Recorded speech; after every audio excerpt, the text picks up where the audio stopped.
Thanks for joining us for CBN News Today. I'm Charlene Aaron. And I'm Meriam Ibrahim. Israel and Hamas agreed to a 5-hour humanitarian truce Thursday, just hours before the Israeli military says it stopped 13 terrorists from carrying out an attack after they snuck through a tunnel from Gaza into Israel. This footage you're looking at shows Israeli aircraft striking the fighters after they came near a kibbutz inside Israel. Despite the incursion, Israel allowed the ceasefire to go ahead. That was followed by an unconfirmed report of a possible permanent ceasefire starting Friday. As Chris Mitchell reports, Israel is doing its best to allow aid efforts in the Gaza Strip. The truce will bring quiet to the area for the first time since Hamas began its barrage of rockets nearly 2 weeks ago. So far, the terror group has fired well over 1,000 rockets into Israel. Israel continued its aerial bombardment to stop that rocket fire, but tragically, 4 young Palestinian boys died in one strike on a Gazan beach. Paul Hershen from Israel's foreign ministry says Israel strives to avoid civilian casualties. That the Israeli military is taking every possible step that it can to avoid civilian casualties. You can see it, it's online, with all the film footage is there of pilots flying in, reporting that they see people, and the control saying to them, cancel, go away, move on, come back. Messages going out, leaflets being dropped, phone calls, SMS messages, people being asked to evacuate. We're telling them where we're going to strike in advance of a strike. This is unheard of in military history. On the diplomatic front, Palestinian Authority Mahmoud Abbas visited Cairo to help broker a ceasefire, while President Barack Obama said the U.S. would continue its diplomatic efforts. The Israeli people and the Palestinian people don't want to live like this. They deserve to live in peace and security, free from fear. And that's why we're going to continue to encourage diplomatic efforts to restore the ceasefire, and we support Egypt's continued efforts to bring this about. While the diplomatic efforts go on, the IDF continued its preparation for a possible ground offensive. Israel called up 8,000 more troops. That raised the number of troops to 56,000, gearing up for an incursion to stop Hamas rocket fire. Israeli Prime Minister Benjamin Netanyahu said Israel would use as much force as necessary to restore quiet. He also said Israel accepted a ceasefire endorsed by the UN and the Arab League, while Hamas rejected it. Hamas reportedly wants the release of Hamas prisoners and the opening of the Gaza border crossings. Netanyahu also raised the idea of a demilitarized Gaza. In the meantime, he said, Israel would do what it needed to do to protect its citizens. Chris Mitchell, CBN News, Jerusalem. The U.S. and the European Union have imposed new economic sanctions against Russia for its involvement in the fighting in Ukraine. President Obama announced the penalties Wednesday. They target 2 major Russian energy firms, a pair of powerful financial institutions, and 8 arms companies. Russia accused the U.S. of bullying and vowed to push back against the sanctions. A lawsuit brought against Meriam Ibrahim, the Christian woman sentenced to death in Sudan, has been dropped. Reuters reports her Muslim father dropped the lawsuit to formally establish her as his daughter. The move would clear the way for her to leave Sudan and come to the U.S. Ibrahim was sentenced to death in May on charges of converting from Islam to Christianity. Her Muslim father and his family insisted she belongs to them. But Ibrahim says she was born and raised a Christian by her mother while her father was out of the picture. The Justice Department is conducting a criminal investigation over emails deleted by the IRS. Deputy Attorney General James Cole is updating Congress today about the case. The tax agency says it lost emails from former IRS official Lois Lerner. Lerner is a key figure in the scandal over IRS targeting of Tea Party and other conservative groups. The conservatives who were targeted accused liberals of using the IRS as a political weapon during an election year. Last week, 2 federal judges ordered the IRS to explain how it lost the emails. Senate Democrats mad at the Hobby Lobby ruling have failed in their attempt to block it. 56 senators voted for it, but they needed 60 votes to proceed. It would have forced businesses, even those with religious objections, to fund all contraception for their workers. Critics say one of America's cornerstone freedoms was at risk. CBN's Paul Strand has that story now from Washington. Democrat senators say the bill addresses religious freedom, but they are wanting to place limits on this fundamental constitutional right in order to guarantee contraceptive coverage for all Americans under Obamacare.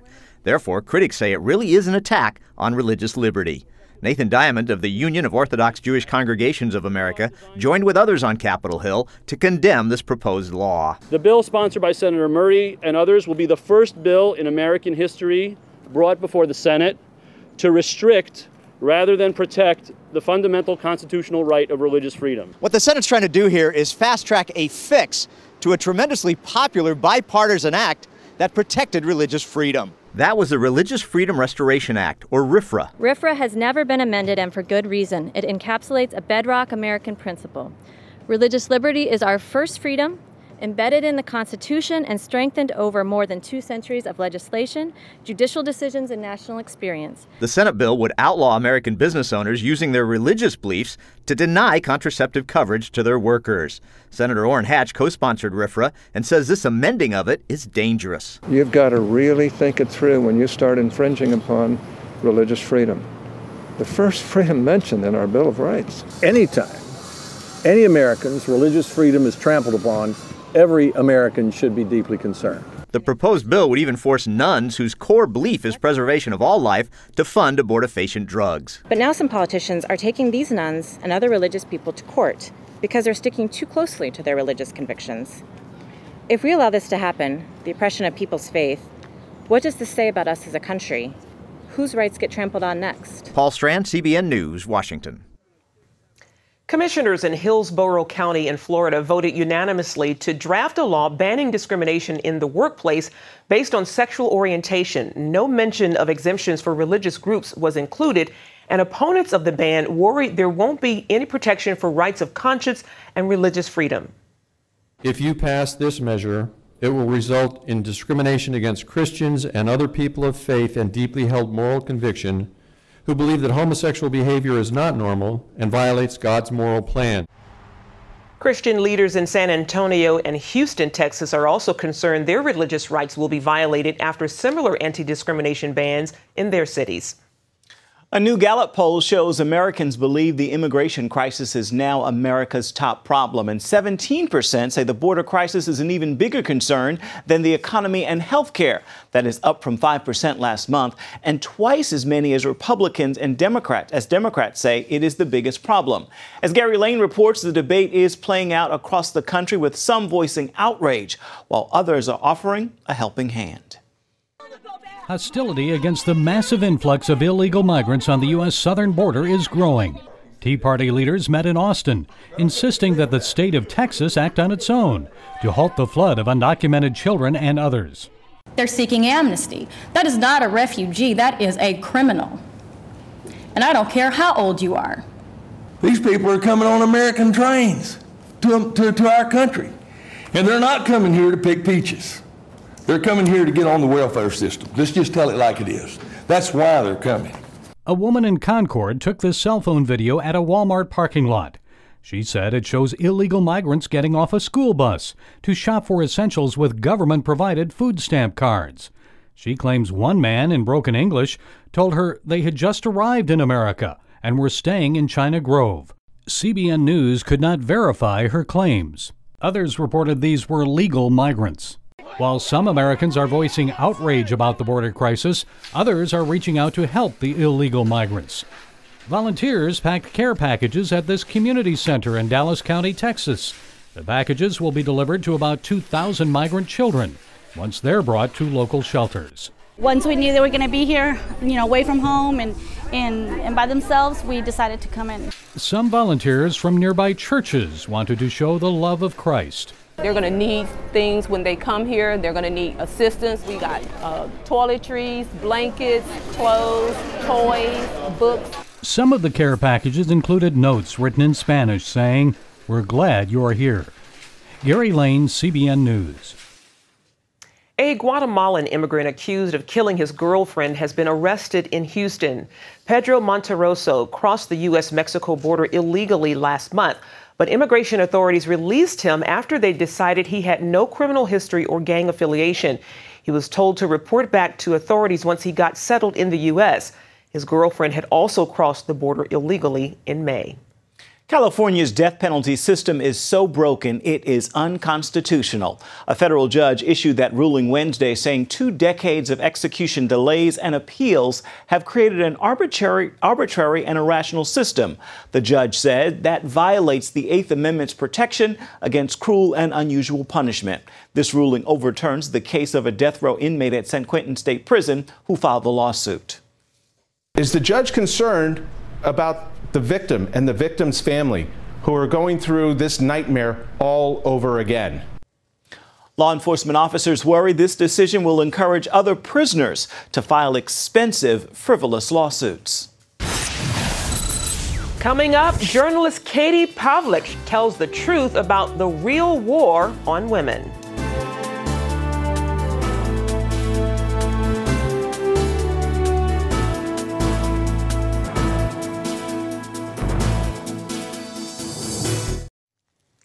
Are Republicans waging a war on women? That's what liberal Democrats and some in the major media want you to believe. But one journalist says the real assault on women is coming from the left. Take a look. There's a shocking and sustained war on women going on, all right, but the perpetrators of it are not conservatives and the GOP. So says journalist Katie Pavlich, Fox News contributor and news editor at townhall.com. Pavlich says the liberal heroes of the women's movement are frauds, including such revered figures as Bill Clinton and Barack Obama, who's often called the most pro-woman president in history. If that's true, she asks, why does President Obama seek to make women completely dependent on the federal government? In her new book, Assault and Flattery, The Truth About the Left and Their War on Women, Pavlich sheds light on issue after controversial issue, from gun control to birth control, and claims it's the Democratic Party and the liberal left who are undermining the freedom and future of American women. And the issue of birth control surfaced once again with the recent Hobby Lobby ruling. Liberals are claiming it's another example of Republicans trying to hurt women. But Katie Pavlich told CBN's Pat Robertson that's just not true.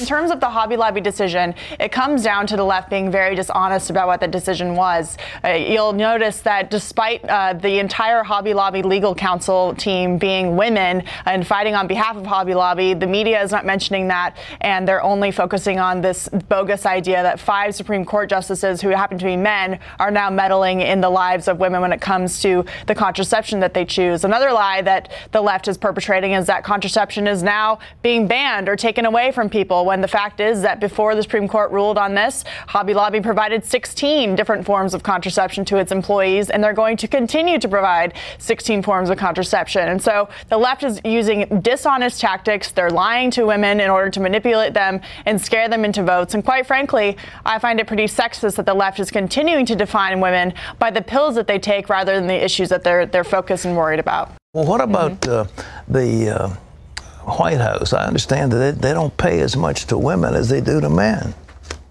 Right. So Barack Obama is billed as one of the most pro-women presidents in history. And first off, I want to start with his 2012 campaign. We remember the life of Julia and how they portrayed this woman from birth to death, depending on the government for everything, from her housing to her contraception to her health care to raising her child. But why is it that when feminists are always screaming sexism, they weren't concerned about the Obama administration not asking about the life of John? Why was it that they only portrayed women as the weaker of the genders and not capable of taking care of themselves without the government holding their hand? On the issue of Barack Obama himself, he has put forward very damaging policies for women, making them more dependent on the government, telling them the government will take care of them. And then, of course, he's out still to this day, 6 years later, as he took office in 2009, claiming that we need to have equal pay for women. Yet in his own White House for 6 years, he has paid women significantly less than men for the exact same positions in his White House. So that is hypocritical on its own. But as a more general argument, Barack Obama's policies are very bad for women. If you take a look around the world at the socialist countries that we have, women are not in a better position there than they are in the United States. And yet Barack Obama is trying to tear down those economic opportunities, which affect really all of us, to be quite frank. The front runner of the Democratic Party for president is Hillary Clinton, who's married to a man named Bill Clinton. You weren't too complimentary about either of them in your book. You want to enlarge on that?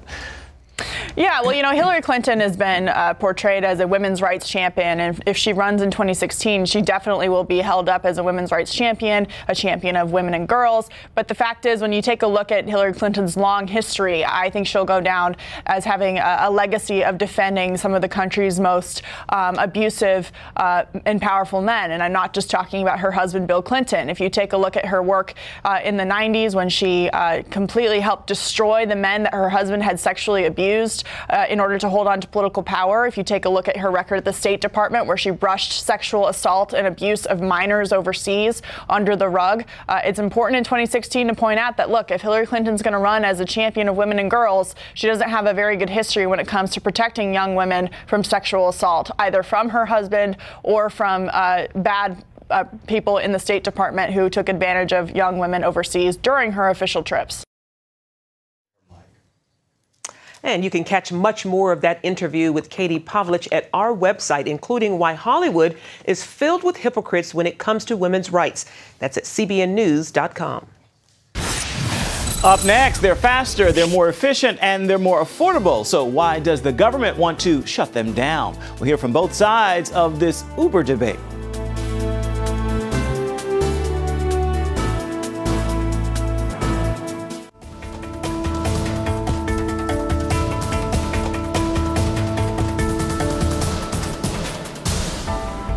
Well, technology is certainly changing our lives, our businesses, and now it could change some of our laws as well. Well, some rapidly growing tech companies are bypassing regulations they consider old and outdated, and that has some lawmakers and established firms pushing back.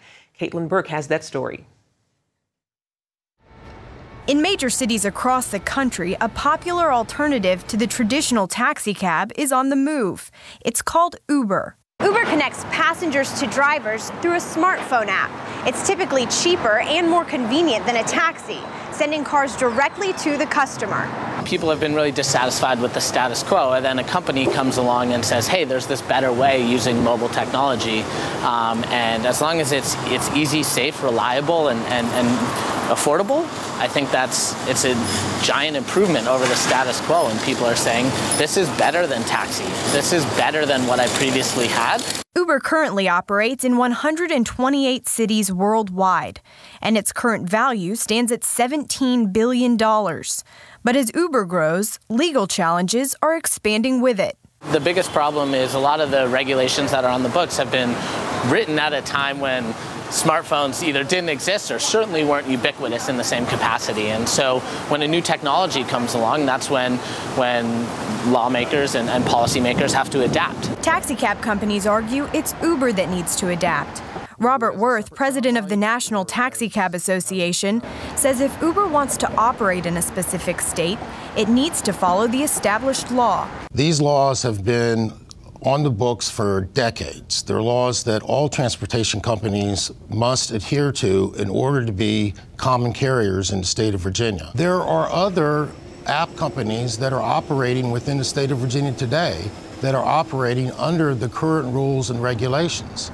They are affiliated with taxicab fleets that are properly licensed, properly insured. The drivers are have proper background checks. And the fact that Uber is not adhering to those rules and laws is simply an immoral business practice. Still, despite court orders, injunctions, and even impounded cars, Uber continues to operate, supported by consumers happy for freedom of choice. Why would you choose Uber over a taxi? Because you can see where they are on your phone and you can predict when they will actually end up coming or showing up. So it's just better that way. They'll have more of a conversation because I catch taxis a lot and you don't really talk with the guy who's driving. It just works faster. You can just do it, use your phone and click on it really quickly and you've got a cab. And instead of standing out here trying to hail one down. The power of public opinion is forcing regulators to look seriously at the law and taxicab companies to compete for customers.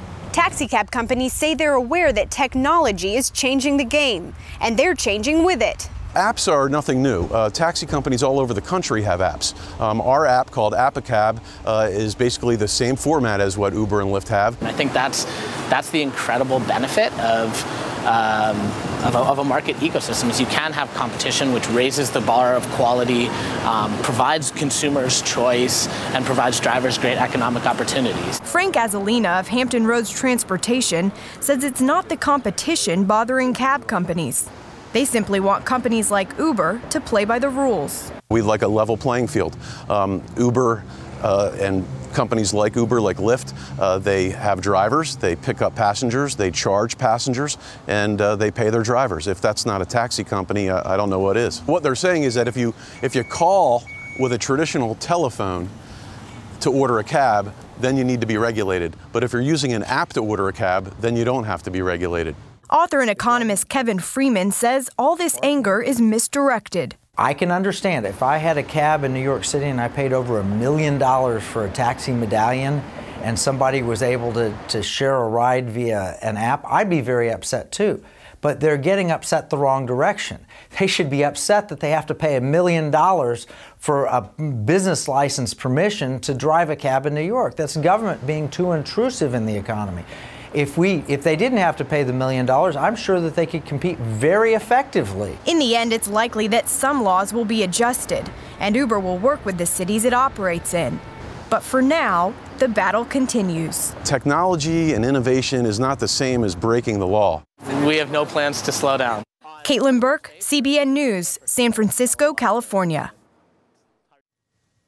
Finally today, Operation Blessing is providing aid for Syrian refugees in Bulgaria. Many refugees fleeing the brutal warfare in Syria are looking for shelter across the border in countries like Bulgaria. The Bulgarian government has prepared makeshift camps where families must sleep on the floor on mats and in crowded rooms. Operation Blessing is working with several organizations, providing beds, clothing, and other necessities. One camp already has individual rooms for families, cooking facilities, washrooms, and even classrooms for the children. And more camps are being added to prevent overcrowding. Praise God for Operation Blessing. Always doing good work. Amen. Well, that's it for now on CBN News Today. You can find more of our exclusive coverage of the issues you care most about at cbnnews.com. And take the time to tell us what you think about the stories you've seen here today. You can do it on Facebook or at CBN News on Twitter. Hope you'll join us again right here next time. It is Thursday. Make it a thankful one.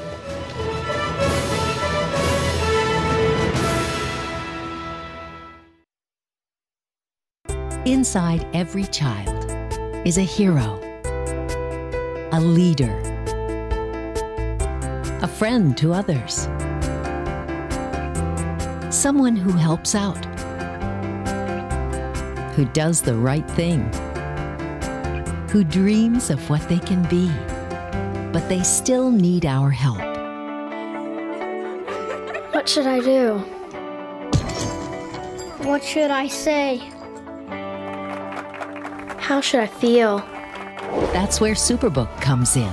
It provides moral and spiritual truths through situations children can relate to, teaching God's Word to the children you love. Join the Superbook DVD Club and receive Superbook's newest episodes as they're available, plus 2 copies to share with others, all for your gift of only $25. Get Superbook today and watch the miracles happen. Every day, people are connecting on Facebook, Twitter, and YouTube. Now you can be part of the conversation and connect on topics you care about through 700 Club Interactive. Log on to Facebook, Twitter, or go to YouTube and share your opinions, your prayer requests, and your videos while making friends in our community.